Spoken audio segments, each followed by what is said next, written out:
Everything he built, everything he fought for, now belongs to me. My X-Men. To start things off, I know in the documentary you talked a little bit about kind of getting into X-Men, but before getting your role in X-Men 97, what was your relationship like with the X-Men universe? I had some familiarity with it, but most of my sort of cohesive understanding of the characters, the story, the world had actually come from the feature films, because when the animated series was being released, I was in boarding school in England. So I was, locked in a Victorian children's prison, effectively, and it was not really conducive to Saturday morning cartoons. Also, we had school on Saturday, so I was, in school when it was happening. So I didn't watch it when it was coming out. And so in the early 2000s, when the films came out, that was my first sort of mainstream cohesive introduction to it. And then after that, I started to become a little more familiar and aware of all of the canon and all of the comic books, because some kids at school had the comics, but it was here and there. So there was never like, oh, this is from this run. It would be like people had random ones. So nothing made complete sense. You'd have an individual comic book of whatever they are, sort of 25 pages. There was part of a bigger story and no context. And then the next one that somebody had would be from a different author from a different era with a different team makeup. And people had gone from one side to the other, and it was very tough to follow what was going on, which, looking back, I'm like, yeah, going to any long comic series over history that's had multiple eras, multiple writers, multiple, artists and inkists, trying to pick random ones out and then trying to get anything cohesive about the characters is a nightmare. So that was kind of where my basis had been until the movies came out. So they're the first ones that gave me a holistic idea, a concept of what the world was. And then after that, I became familiar. I sort of got to know bits and pieces of it more, usually when a character would show up in something or other that was then a character that everybody liked. So, or a character that showed up because people had liked it, and then you go, oh, wait, who's this one? I haven't seen this one before, kind of thing. Obviously I didn't have much exposure to Gambit from the movies because he's not there. And until the one Wolverine movie that still never really quite landed. And so all of my knowledge of Gambit then came from having to go back and actually look up the character and learn about it.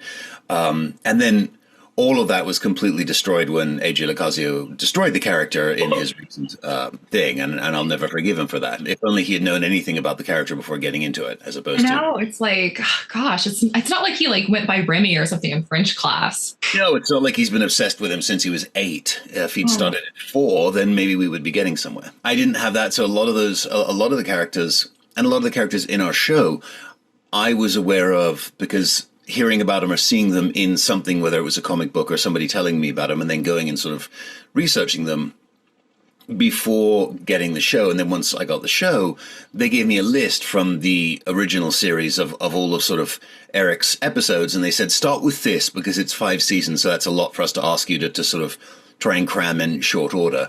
So I started with those and then went back and just watched the whole thing through once I'd watched the Erik episode, so I at least had that basis. It's been really fun to go back and revisit the animated series and see just how the threads are all there. It comes through so perfectly into X-Men 97.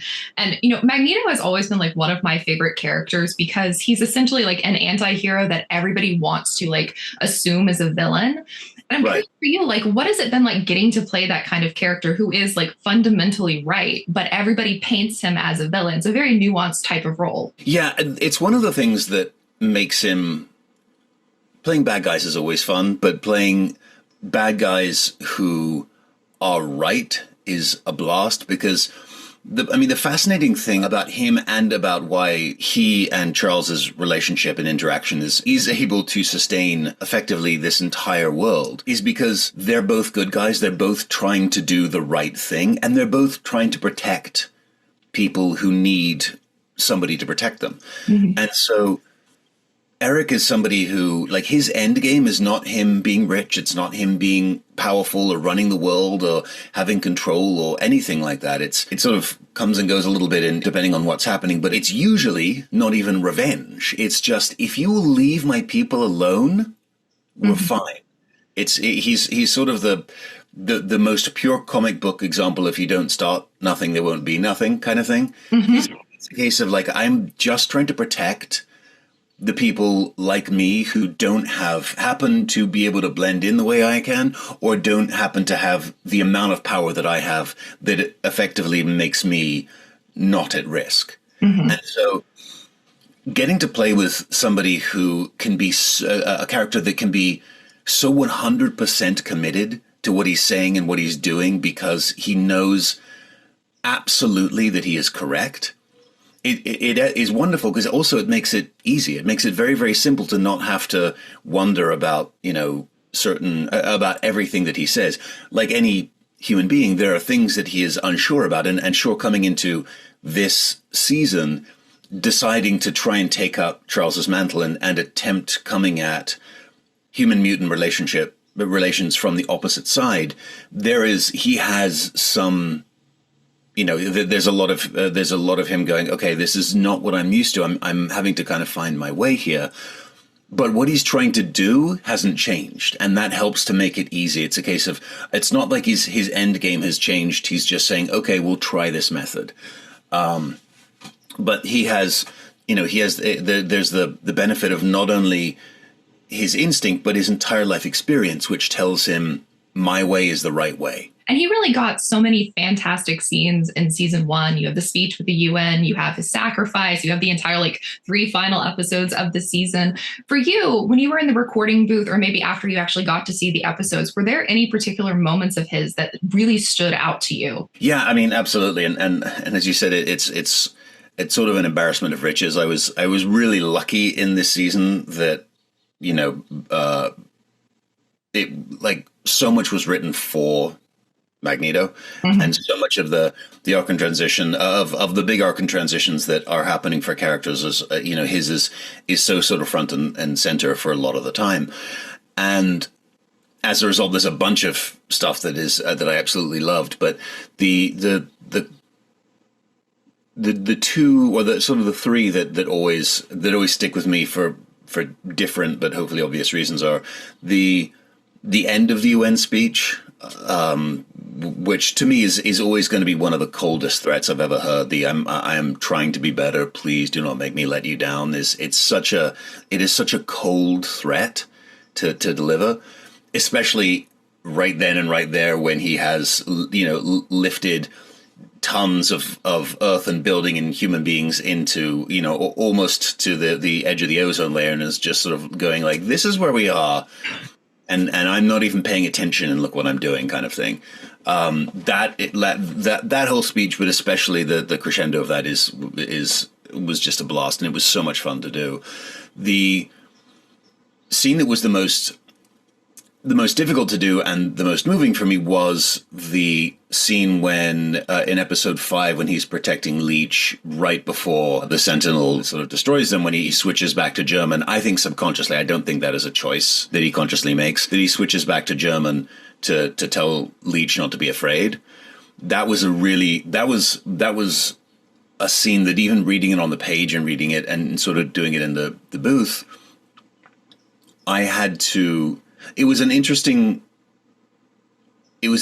acting wise, because it was affecting enough that I actually had to, in my head, sort of recognize that and pull back a little so that I was able to deliver the line in a way that worked what I thought and what our director Meredith Lane was asking for, that was going to be the best to convey everything that was happening to the viewers, as opposed to just like, oh, this is affecting me, so it means that it does X, Y, or Z to my voice. I'm like, that doesn't help if what it's doing to my voice is making it fall out of character or full difficult to hear, or become difficult to hear, and so I don't get to convey that moment successfully to the audience. Like, it's that weird thing of going, oh, you're told, well, you need to get into a thing so that you feel it. It's like, right, but it's not about, in the end, it's not about you feeling it. It's about you successfully telling the story for the viewers.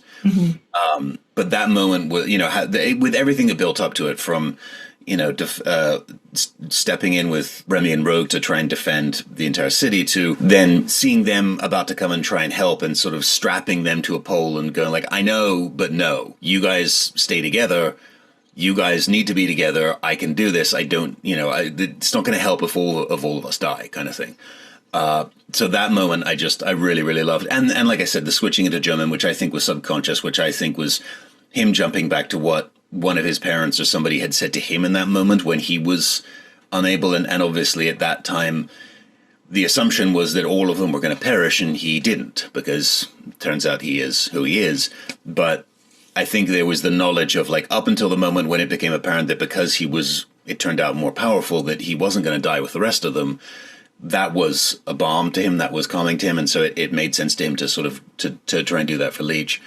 And then in the last couple of episodes with Charles, that conversation in his head, but in the bar, and there's a moment in there, and when we were recording it, we did a bunch of different iterations of it, and there's a line that actually ended up being one that Charles says, but that in one iteration was one that Erik said, but that moment was really, really important to me, which is the one when, as it shows up on the show, when Charles says something along the lines of there's something vital about being able to see yourself in other people. It is much more succinctly and eloquently written in the show, and I don't remember the exact one, but there's, and who said that line went back and forth, but in the final iteration, I think it's the right way to do it. Charles is sort of saying to him, there's something that's really important about being able to look around a room of people and seeing people who you identify with.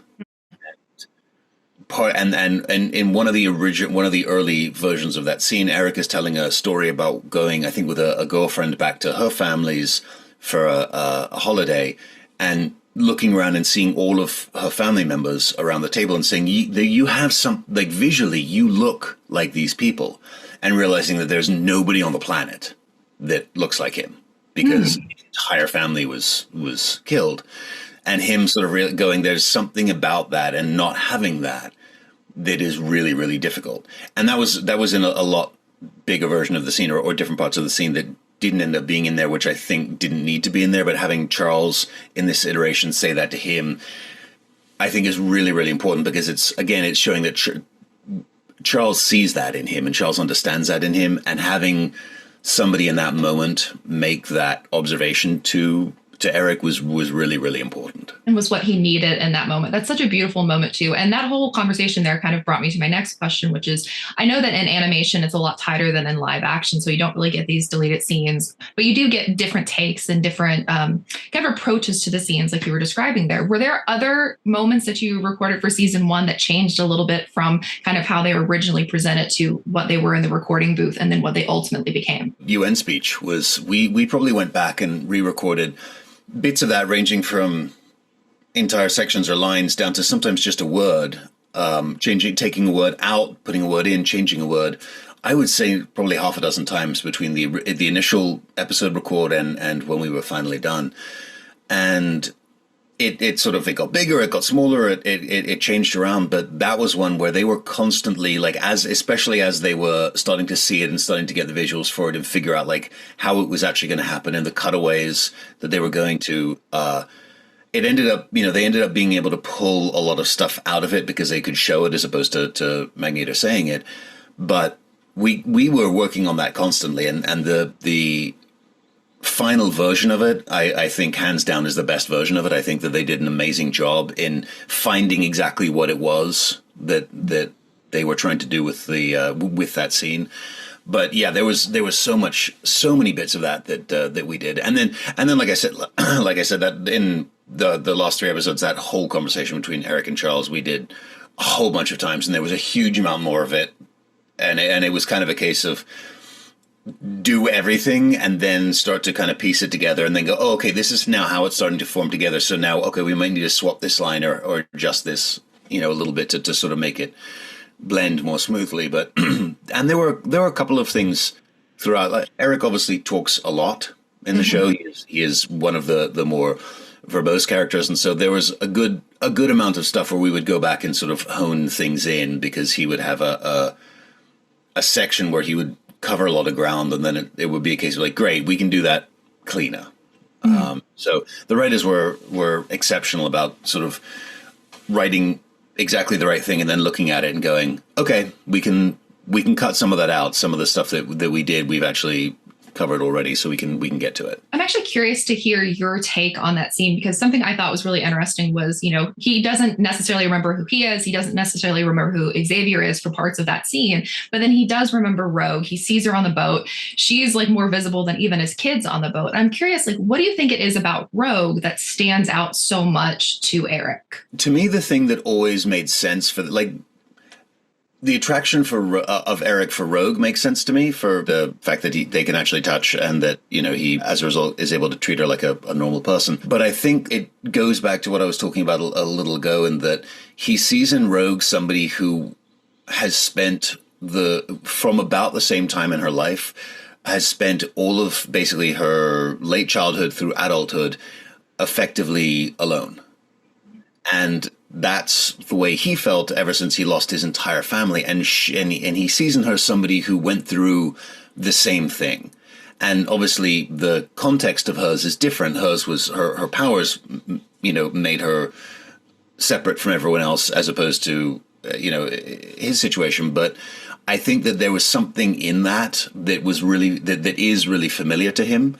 And so there's something in her pain and her struggles that feels very, very familiar, and that makes him think, oh, A, she's going to understand me more, and B, I understand her more, and maybe I can help where I didn't have somebody, and maybe she can help me because she understands some of what the last 50 years of my life have been. I really like that dynamic a lot. It was kind of one of the things that surprised me the most, because I loved it in the comics, and I never thought I would ever see like Rogue and Erik's relationship play out on screen, because obviously if you look at like the movies, that was not going to happen. But I talked to Brad Winderbaum a few weeks ago, and he talked about how like they had talked to the creative team from the original show and the directors of that when they were shaping where that relationship was going to go. And like, to paraphrase, it was like every single person kind of knew that this was the goal that we were headed towards with these two characters. And I'm curious for you, like, what was that conversation like? Because obviously if your base of understanding was the X-Men movies from the aughts, it was a very different situation that was than what was going on in the comics. So I was curious for you, what was your reaction to that relationship and how it was presented to you? My initial reaction was similar to a handful of scenes in the first season, which was that when I first saw it, I looked at it and I just went, oh, this is going to make a lot of people mad. And that was my reaction to a lot of episode 5. That was my reaction to the Wolverine Magneto fight at the end. I was just like, this is going to make a lot of people mad. And the response whenever I said that from the team was, uh-huh. So it was not a relationship that I was familiar with. I was not up to date on that section of the comics and that section of the canon, but it was presented as, well, this as everything in our show, this does come, none of this is fabricated out of thin air. All of this is made up from parts of stories or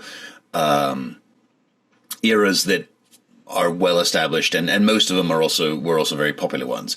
So this is something that has been there, but obviously the Remy Rogue relationship has always been one of the front and center relationships. Mm-hmm. And so it was presented as, this is important because the entire dynamic of the team is shifting. Mm-hmm. So the fact that Erik is coming in to take over, Charles is gone, Magneto is now officially a good guy, not like he's a bad guy, but sometimes he sort of helps us out, or we sort of fight for the same thing. It's no, he is now in charge, and he is stepping into Charles's place. And so the dynamic in the entire team has shifted, so it makes sense that it does uproot some of the existing dynamics. And this is one that it actually logically makes sense to cause, the Remy Rogue relationship, it makes sense to cause the biggest friction in this one because there is the history there. So it was a case of, this may feel kind of out of left field if you didn't know about it, but the reality is it's been there before. And if you actually look back, it starts to make sense why, because again, he was able to say to her, like, I can help because you're dealing with all of this insanity, and I actually have come from a place where I can help you. So it was presented very much as part and parcel of the entire mix-up, or the entire sort of shake-up that was going on with the team because of Charles being gone and Erik taking over. How has it been for you to be like in the middle of this like love triangle shipping discourse online? I don't know if characters you voiced in the past have ever had that sort of like online reaction from like shippers specifically. No, strangely enough, there was not a strong shipping faction based on my work in the Croods. That was kind of comfortable with who was with who in that one. But it's actually been a blast, and the thing that's been really fun has been that going into the show being released, and even the whole time working through it, you're working on it going, we like what we're doing, we hope people like it when it gets released. And so my experience of having voiced characters that I knew were going to come with some built-in baggage, for want of a better word, of things like Doomslayer, was you hope that at best case scenario, a third of the people like what you do, a third of the people are like, it's fine, and only a third of the people are screaming, you've destroyed my childhood and I will forever hate, loathe, and attempt to destroy you. So that's kind of a best case scenario. And that was the situation coming into this one for me. I was in my head, I was just thinking, if a third of the people like me and a third of the people are indifferent to me, that's pretty good. As it's actually turned out, the majority of any vitriol I've had has been over the characters' actions, not the making of the show. And so for me, that's great. If people are upset about the choices the characters are making, then that means that we've done great, because they're invested, and B, they're saying, no, we're invested enough and we buy what you're doing enough that this upsets us. And so the frustrations and the back and forths over this particular love triangle has actually been a blast. And the nice thing about it is that, AJ, who plays Remy, is one of my very close friends even before this show. So he's somebody who we have a lot of fun, trolling each other and annoying. The memes are great. Yeah. I have to say they're fantastic. And Lenore is such a sweetheart and is so lovely and is so, approachable and caring and loving and also like loves her character and is completely 100% into this. So the nice thing has been that the three of us, and specifically like AJ and I and Lenore has been very good about sort of, playing coy back and forth while sort of sticking with the no.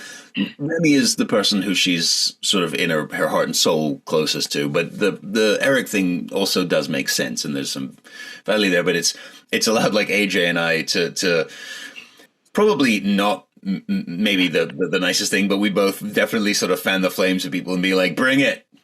Go on, keep going. We're here for it, and we will continue to promote and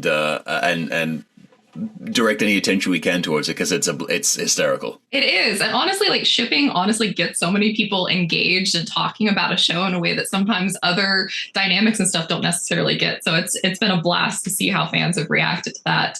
Yeah.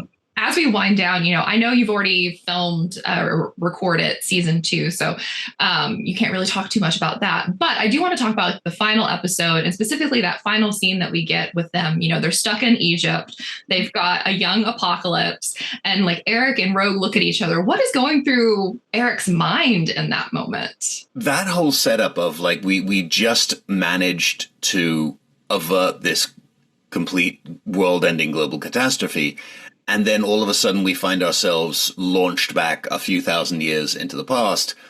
Like, okay, well, we're in another fight, but this is a pretty easy with Rogue and Nightcrawler are sort of, able to kind of joke and mess around. So like, this is not a difficult fight. And then kind of realizing what the situation is and realizing, when they get to Salvanor and like get his name and kind of the recognition of, oh, this is like a whatever he is, a 19-year-old or whatever it's supposed to be, Apocalypse. I think that at that point, probably for all of them, but also especially for Erik and Rogue, it's just a case of it's complete shock, and it's also like where are we now? Not in terms of like necessarily time or geography, but like all of our relationships, like where are we? Because obviously one of the last things that happened was that Erik said to the team, you guys have to choose, and Rogue and Sunspot came with him.